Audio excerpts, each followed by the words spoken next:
नमस्कार दोस्तों, हमारे YouTube चैनल स्टॉक टाइम में आपका स्वागत है। आज अडानी मामले में सुप्रीम कोर्ट में सुनवाई थी।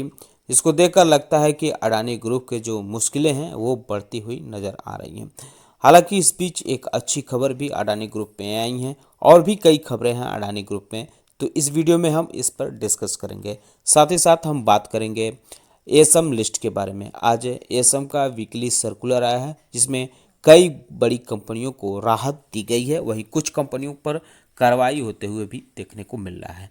तो इन सब पर डिस्कशन शुरू करने से पहले कहना चाहूँगा कि अगर आपने हमारे चैनल को सब्सक्राइब नहीं किया है तो कृपया सब्सक्राइब कर लें और बेल आइकन भी दबा लें। ये एसम का शॉर्ट टर्म लिस्ट है जो बीएसई की तरफ से जारी किया गया है। इसमें आज 4 कंपनियों को शामिल किया गया है। Advance Syntex Limited, GTN Industries Limited, Nucleus Software Export Limited और रॉयल इंडिया कॉरपोरेशन लिमिटेड। इन चारों कंपनियों को 20 फरवरी से एसम के शॉर्ट टर्म लिस्ट में डाला जाएगा, यानी डाल दिया गया है, जो 20 फरवरी से ये लागू माना जाएगा। इसके अलावा एक कंपनी है जिसको हायर स्टेज में मूव किया गया है, एवरलॉन सिंथेटिक्स लिमिटेड। इनानी सिक्योरिटीज को लोअर स्टेज में डाला गया है। अगर बात करें इसमें से बाहर की गई कंपनियों के बारे में, तो 9 कंपनियों को आज बाहर होते हुए देखने को मिल रहा है। एसम के शॉर्ट टर्म लिस्ट से Arnold Holdings Limited, D Link India Limited, JMJ Fintech Limited, Maris Spinners Limited, Paytm यानी 197 communication, RACL Gear Tech Limited, Stampede Capital Limited और Tricom Fruits Product Zenlabs Ethica Limited. इन कंपनियों को एसम के short term list से बाहर कर दिया गया है, जो 20 फरवरी से लागू मानी जाए। वहीं एएसएम के लॉन्ग टर्म लिस्ट की बात करें तो कुछ कंपनियों के स्टेज चेंज किए गए। हालांकि आज एएसएम के लॉन्ग टर्म लिस्ट में किसी नई कंपनी को नहीं डाला गया है। कंटेंट टेक्नोलॉजी लिमिटेड को अब स्टेज 1 में डाल दिया गया है।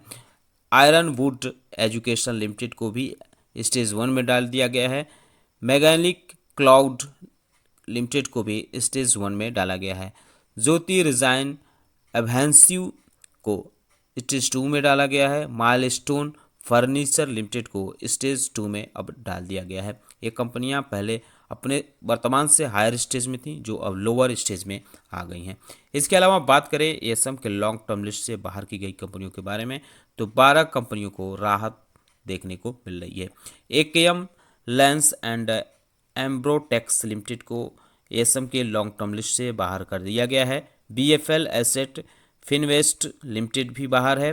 City Plus Multiplex Limited, Future Market Networks Limited, Gensol Engineering Limited, Globe Space Technology Limited, Lancer Container Line Limited, Nitta ग्लेनिट Limited, Pecos Hotel and Pubs Limited, Sonal Adhesive Limited और Unishire urban infra limited, विश्व Prabha ventures limited. ये कंपनियों को SM के long term list से बाहर किया गया है, जो 20 फरवरी से लागू माना जाएगा। अडानी मामले की सुनवाई आज सुप्रीम कोर्ट में हुई। पिछले सोमवार को भी सुनवाई हुई थी, जिसमें सुप्रीम कोर्ट ने केंद्र सरकार से कहा था कि कोई ऐसी कमेटी गठित की जाए पूर्व न्यायाधीश की अध्यक्षता में, जो इस मामले की तय तक जांच करे। आज उसी मामले पे सुनवाई हुई, जिसमें केंद्र सरकार ने कहा था कि वो सीलबंद लिफाफे में जो कमेटी के मेंबर हैं उनके नाम वो सुझाएगी। इस पर सुप्रीम कोर्ट ने इनकार कर दिया है। सुप्रीम कोर्ट के मुख्य न्यायाधीश DY चंद्रचूड़ ने सॉलिसिटर जनरल तुषार मेहता से कहा कि हम सीलबंद कवर नहीं चाहते हैं, हम पूरी पारदर्शिता चाहते हैं। अगर इन सुझावों को स्वीकार करते हैं तो इसे सरकार की ओर से नियुक्त समिति के रूप में देखा जाएगा। जो हम नहीं चाहते हैं, फैसला हम पर छोड़ दें। इसे अब लगता है कि सुप्रीम कोर्ट इस मामले में खुद कोई कमेटी गठित कर सकता है, जो अडानी मामले में जांच कर सकती है। इसके अलावा अमेरिकी अरबपति जॉर्ज सोरोस ने भी इस मामले में बयान दिया है। उन्होंने कहा है कि गौतम अडानी के शेयरों में गिरावट के चलते भारत पर भरोसा कम होगा। ऐसी स्थिति में देश में लोकतंत्र के फिर से उभार हो सकते हैं। ये उनका बड़ा बयान है। उन्होंने जॉर्ज बुश जो अमेरिका के पूर्व राष्ट्रपति थे उनके खिलाफ भी फंडिंग की थी। तो ये एक बड़े आदमी हैं, इनका ये बड़ा बयान आया है।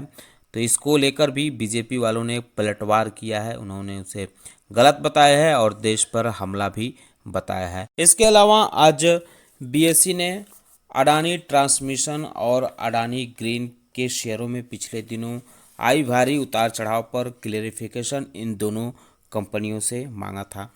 आज ही मांगा है, जिस पर दोनों कंपनियों ने अपना जवाब भी दिया है। उन्होंने बताया है कि जो भी उसके शेयरों में उतार चढ़ाव हुआ है ये बाज़ार की वजह से हुआ है, इस पे उन्हें उनका कोई इंटरप्शन नहीं है, यानी इसमें उनका कोई हाथ नहीं है। उन्होंने इन दोनों कंपनियों ने एक क्लैरिफिकेशन दिया है। इस बीच अडानी ग्रुप के लिए एक अच्छी खबर भी आते हुए देखने को मिली है। ब्लूमबर्ग के हवाले से मीडिया में खबर चल रही है कि जो अडानी ग्रुप के बॉन्ड हैं उनमें गुरुवार को अच्छी खासी बढ़त देखने को मिली। इन बॉन्ड ने अच्छी छलांग लगाई क्योंकि ग्रुप के अधिकारियों ने निवेशकों को बताया था कि वे डेप्थ मैच्योरिटी पर फोकस करेंगे, जिसकी वजह से ग्रुप के जो बॉन्ड हैं उनमें अच्छी खासी बढ़त देखने को मिली है। ये ब्लूमबर्ग के रिपोर्ट के हवाले से खबर चल रही है।